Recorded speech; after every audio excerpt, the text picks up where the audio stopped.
भारत आज दुनिया की, माननीय अध्यक्ष जी, भारत आज दुनिया की जो बड़ी इकोनॉमीज है उसमें सबसे तेजी से विकसित हो रही बड़ी अर्थव्यवस्था है। माननीय अध्यक्ष जी, इस कोरोना कालखंड में भी हमारे किसानों ने रिकॉर्ड पैदावार की, सरकार ने रिकॉर्ड खरीदी की।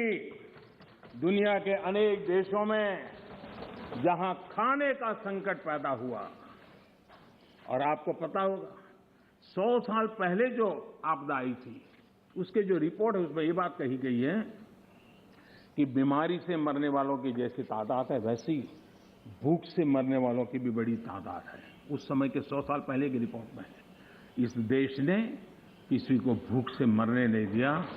80 करोड़ से अधिक देशवासियों को मुफ्त राशन उपलब्ध कराया और आज भी करा रहे हैं।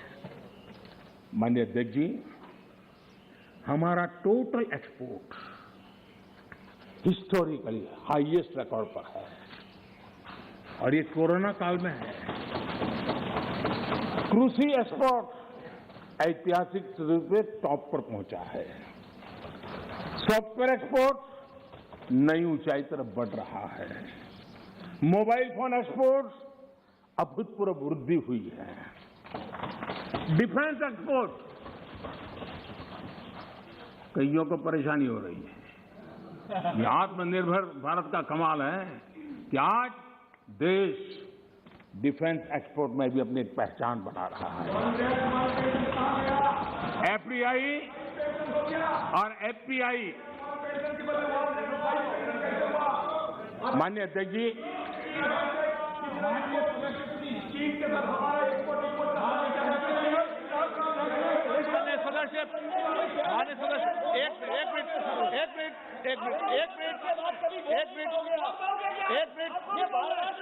आप चुप रहिए, आप शांत रहिए, आप शांत रहिए प्लीज। माननीय सदस्य please please please please please please एक मिनट चुप रहिए। आप भी माननीय सदस्य, आप चुप रहिए।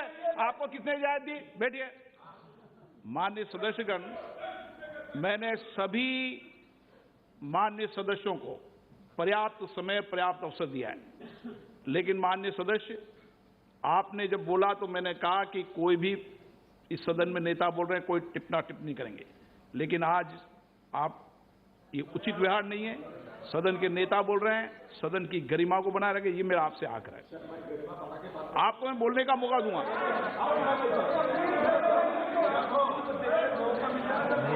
ठीक है, आप बैठिए, आपको मौका नहीं दिया मैंने। माननीय प्रधानमंत्री प्लीज, माननीय अध्यक्ष जी, आपको मौका नहीं। माननीय सदस्य प्लीज, माननीय अध्यक्ष जी, समझेंगे, समझाएंगे, आप पूरा सुनो, सब समझाएंगे। सदन में थोड़ी बहुत टोका टोकी तो आवश्यक होती है, जरा गर्मी रहती है, लेकिन जब सीमा के बाहर जाता है तो जरा लगता है कि हमारे साथी ऐसे हैं। माननीय अध्यक्ष जी, उनकी पार्टी के एक एमपी ने चर्चा की शुरुआत की थी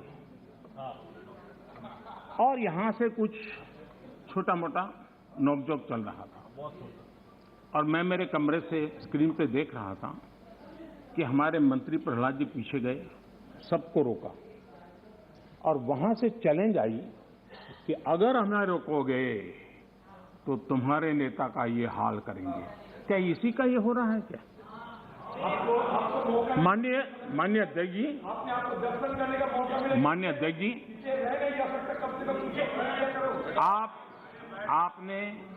आपको अब हर एक को अपना सीआर सुधारने की कोशिश तो करनी चाहिए और मैं मानता हूं जितना किया है उससे आपका सीआर ठीक हो गया है। जिन लोगों को रजिस्टर करना है आपके इस पराक्रम को कर लिया है, जिस ज्यादा क्यों कर रहे हो? इस सत्र में तो कोई आपको नहीं निकालेगा, विश्वास करो। इस सत्र में आपको कोई निकालने का नहीं, मैं आपको गारंटी देता हूं।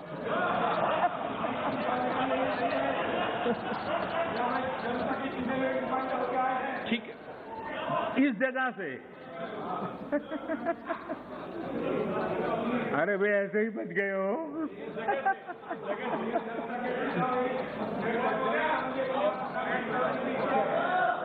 माननीय अध्यक्ष जी, एफडीआई और एफपीआई का रिकॉर्ड निवेश आज भारत में हो रहा है।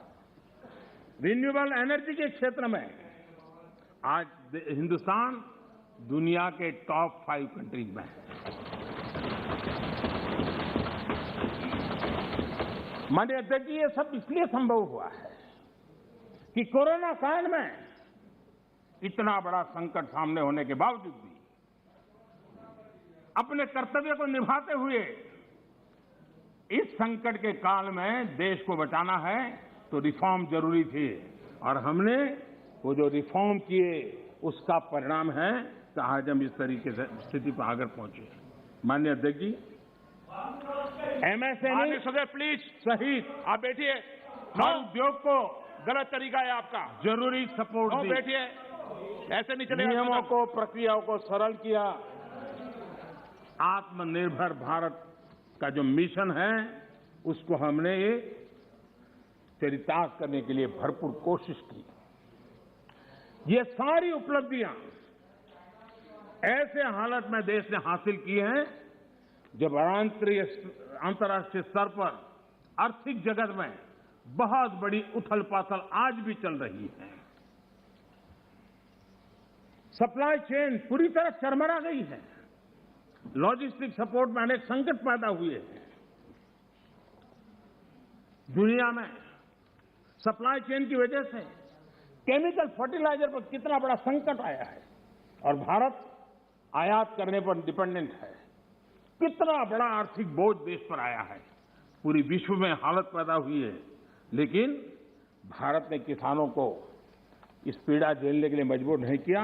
भारत ने वो सारा बोझ देश ने अपने कंधों पर उठाया और किसान को ट्रांसफर नहीं होने दिया है। भारत ने फर्टिलाइजर की सप्लाई को भी निरंतर जारी रखा है। कोरोना के संकट काल में भारत ने अपनी खेती को, अपने छोटे किसानों को संकट से बाहर निकालने के लिए बड़े फैसले लिए। मैं कभी कभी सोचता हूं, जो लोग जड़ों से कटे हुए लोग हैं, 2-2, 4-4 पीढ़ी से महलों में बैठने की आदत हो गई है, वो देश के छोटे किसानों की क्या समस्या है वो समझ ही नहीं पाए। उनके अगल बगल में जिन किसानों की उनकी पहुंच थी उससे आगे देख नहीं पाए हैं। और मैं कभी ऐसे लोगों को पूछना चाहता हूं कि छोटे किसानों के प्रति आपकी इतनी नफरत क्यों है? क्या आप छोटे किसानों के कल्याण के लिए आप रोड़े अटकाते रहते हो? छोटे किसानों को इस संकट में डालते हो? माननीय अध्यक्ष जी, अगर गरीबी से मुक्ति चाहिए तो हमें हमारे छोटे किसानों को मजबूत बनाना होगा। ग्रामीण अर्थव्यवस्था को मजबूत बनाना है तो हमारे छोटे किसानों को मजबूत बनाना होगा। अगर हमारा छोटा किसान मजबूत हो